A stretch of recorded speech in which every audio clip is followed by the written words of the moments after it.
A month ago, our local fish shop called Evans on the corner of Barmore Road and Wilmslow Road closed down, and the owner came in on Friday and said to the workers, "Don't come in on Monday, the business is closing." A notice then went up on the window saying, "We'd like to thank all our customers for the last, forget how many years it was, 50 years or so. This business is now closed." This caused great shock in the local community. Now, I thought it would be nice, instead of looking at large multinational companies, to look at a really small company.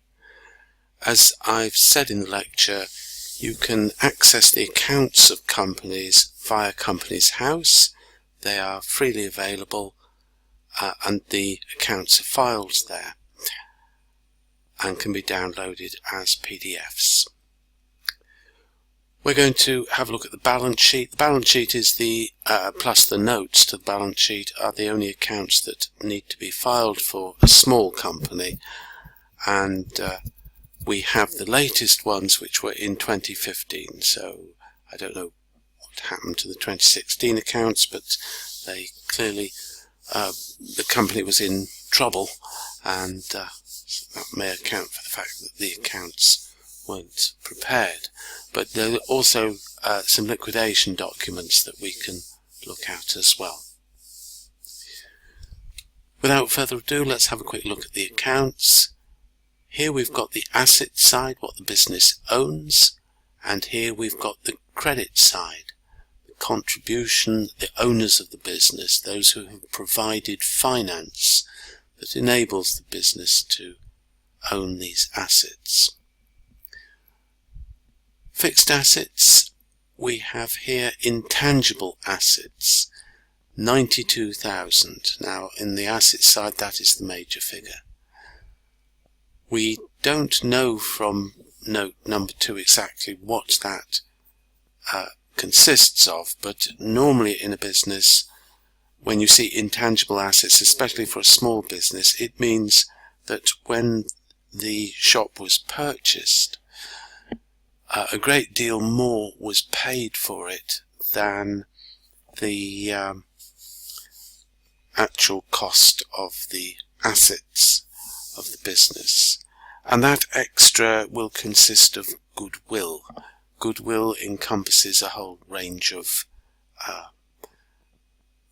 assets, in inverted commas, such as the customer base, the location of the business, the name of the business, the links with suppliers that it may have.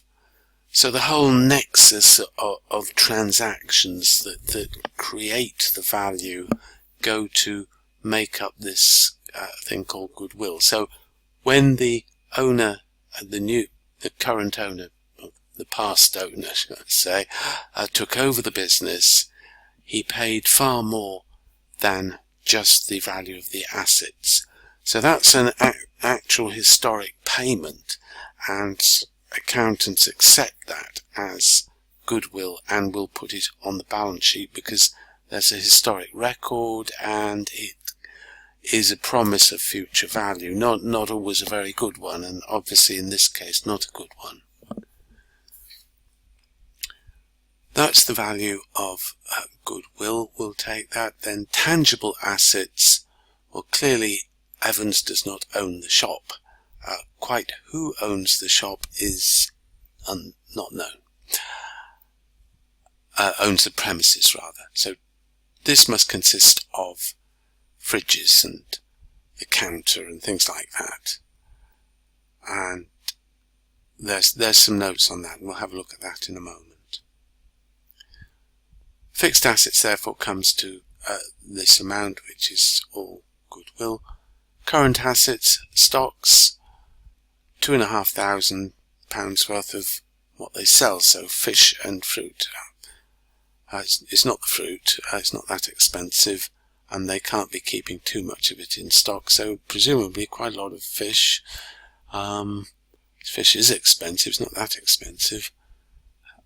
presumably it's frozen, so a lot of stock there. Debtors, what's happening here? Well, that's nearly 3,000. That's 6,000. So debtors have doubled between 14 and 15. Now, presumably sales haven't doubled. Therefore, they've got a debtor problem. They're not paying. It's also rather puzzling that a retail shop should have debtors. I mean, you can't go into the shop and say, oh, put it on the slate, I'll pay you next month. So presumably they are supplying restaurants, and restaurants as business, it's common for business to business that payment is made in 30 days. We have cash at bank. Often people mistake cash for profit. Cash is just an asset like anything else, and quite a lot of cash here.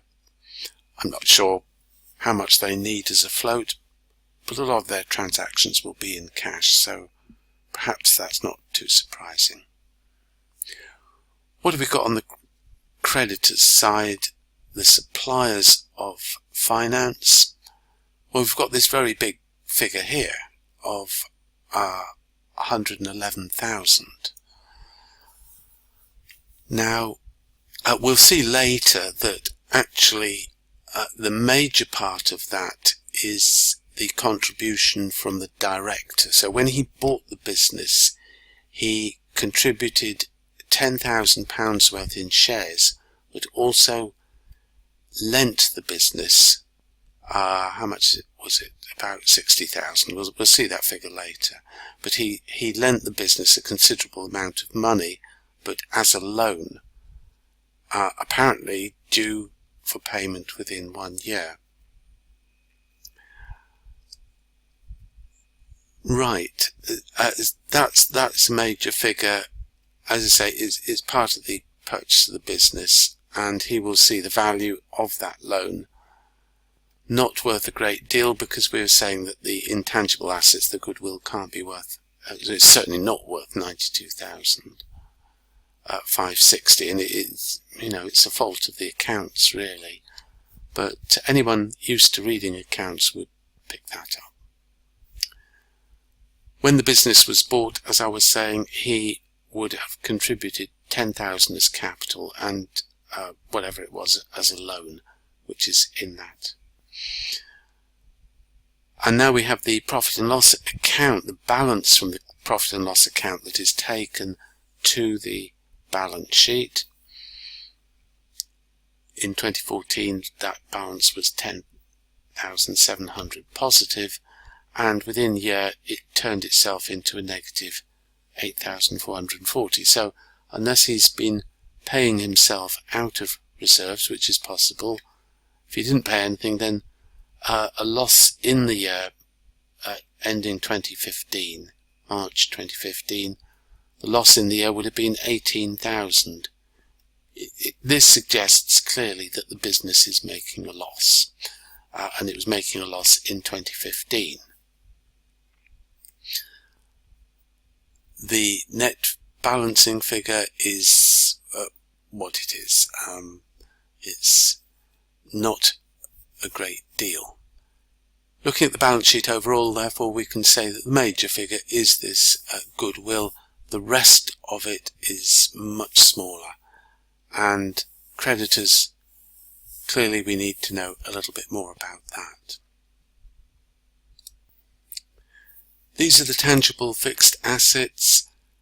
Cost 72,000. So when it was purchased, it was expensive, but over the years they've been setting money aside, they've been making reserves of 64,000, and we'll be talking about depreciation later on in the course.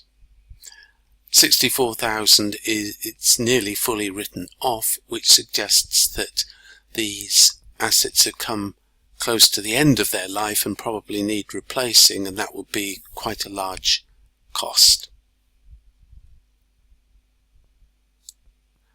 Finally, we have part of the liquidation document, again filed at the Companies House.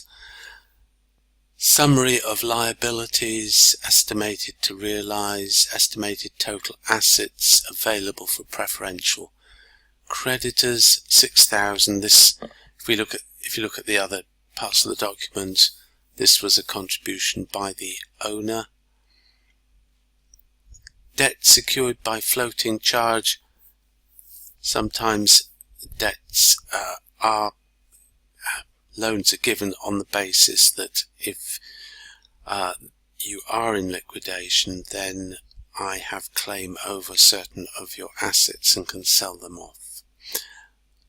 Those assets estimated to realise 3,950. We don't know what they are, probably fish, frozen, hopefully. All this is small stuff. Now we come to something much, much bigger. Here we have the unsecured non-preferential claims. This refers, going back to the balance sheet, this refers to this creditors figure which we said we wanted to know a lot more about. Back to our liquidation document. Trade and expense.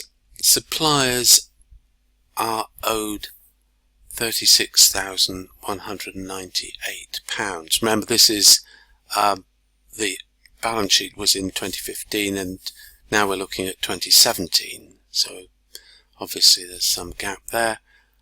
That would be part of the creditors figure, and as I was saying, when the business was purchased, it looks as if the director contributed to the business with shares, but also made a loan to the business of 65,000. The 65 plus the 36 comes to about 111,000, and so it looks as if those elements are part of that 111,000 on the balance sheet. Now, here we have two expenses incurred as a result of liquidation, and therefore they wouldn't appear in the balance sheet in 2015. As I was saying, redundancy they were told, they weren't given any notice, but clearly the notice had been calculated as 16,092 and the redundancy pay as 36,000. So it's potentially would cost a lot. They would have preferential payment over the other creditors. But unfortunately the money isn't there anyway. So total claims of 156,000, estimated deficiency, okay, net of that presumably, 153,000, and then the shareholders not going to get their money back, so that turns 153 into 163. Total deficiency 163,000. Really, the people suffering are here, suppliers not getting their money, employees not getting their money, and the director losing his original investment. And that's the picture of Evans' liquidation. Fortunately, there is a happy ending. After an alarming week or so, when residents were very upset and a petition was drawn up, somebody, we don't know who, purchased the business. We don't know for how much, but certainly that would avoid the redundancy pay and notice requirements, because he re-employed all the staff. In this case, there was a saviour. That does not always happen. A lot of people think that limited companies for that reason are not good, but actually it ensures that, or tries to ensure that, the fittest and most efficient businesses survive. It's a thorny issue. But our concern here is to understand what's going on financially, and that is what we've done. So thank you for listening.